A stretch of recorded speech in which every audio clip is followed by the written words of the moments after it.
அப்போ முதல் முறையாக ஒன்று பண்ணுங்க. உங்கள் ஃபாதர் உயிரோடு இருக்காரா? இல்லை. உங்கள் ஃபாதரோட பேர் சொன்னார்.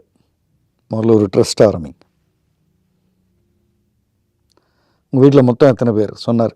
எல்லாம் அது பெரிய குடும்பம், 8-9 பேருக்கு வருது. எல்லாரோட பர்த்டே, சில பேரோட வெட்டிங் டே எல்லாத்தையும் எடுங்க. இவங்க சிஸ்டரு, பிரதர் எல்லாத்தையும் எடுத்தேன். இந்த நாட்களில் ஒரு குழந்தையாவது படிக்க வைக்கணும். வருடம். ஆமாம். பணம் அனுப்பணும். பணம் அனுப்புறத உங்கள் பையன்தான் அனுப்பணும். இப்போ இருந்து ஆரம்பிக்கணும் அதை. அப்புறம் உங்களுடைய பிறந்த நாள்ன்றத நிச்சயமாக ஒரு ஆர்ஃபனேஜில் தான் செலவு, அங்கே தான் கொண்டாடணும், செலவு பண்ணணும். உங்கள் மொத்த குடும்பமும் இருக்கணுன்றது அப்பாவோட. நீங்கள் சொன்னால் கேட்பாரா பையன்? சார் என் மேலே பாசம் சார், சொன்னால் கேட்பான் சார், சொல்லு. இல்லை சார், இது இப்படியெல்லாம் கொண்டு போகணும்னு எனக்கு தெரியல சார், மற்றபடி தெரிஞ்சிருந்தால் நான் ஆரம்பத்தில் இருந்தே இதை கொண்டு போயிருப்பேன் சார். நினச்சேன் சார், ஆனால் நம்ம இருக்கிற பிஸி அது இதில் இது நான் இப்படி யோசிக்கல. நான் நிறைய செஞ்சுருக்கிறேன், ஆனால் என் பையனுக்கு தெரியாது. அது எதுக்கு தெரியணும்ல? நீங்கள் உங்களுக்கு பிறகு ஒரு நாள் யாரோ ஒருத்தங்க, நீங்கள் செஞ்ச யாரோ ஒருத்தங்க வந்து பையன்கிட்ட, தம்பி உங்கள் அப்பா தான் செஞ்சார், இன்னும் ஒரு 10,000 ரூபா கொடுத்தீங்கன்னா என் பொண்ணு படித்து முடிச்சிடும்னு சொல்லுவாங்க. அப்போ உங்கள் பையன் என்ன சொல்லுவார்?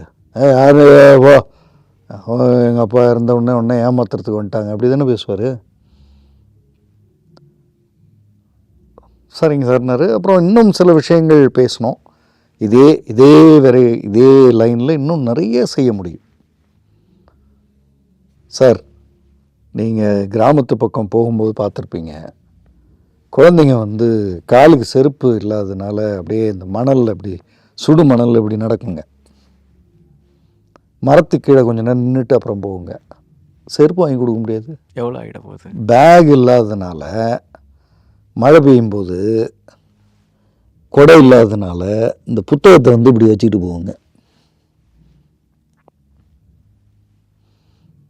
செய்ய முடியாதா? சரி, இது செய்யும்போது ரொம்ப முக்கியமானது, ஒரு சுப்பீரியர் மனநிலை வந்துடக்கூடாது. நாம் செய்கிறோம், நான் செய்கிறேன், அது இல்லை. செய்யறதுக்கு ஒரு வாய்ப்பு கிடைச்சிது. அப்போ அப்பா என்ன பண்ணணும்? தம்பி, நான் கஷ்டப்பட்டு வந்தேன்ல, அப்போ எனக்கு ஒருத்தர் செஞ்சார், எனக்கு ஒருத்தர் 1,4 ரூபா கொடுத்தாரு, அதனால தான் இன்றைக்கி வந்திருக்கிறேன். அது மாதிரி நீயும் செய்யணும். கடமை இது, பெருமை இல்லை. அந்த லாங்குவேஜுக்கு நீங்கள் வரணும்.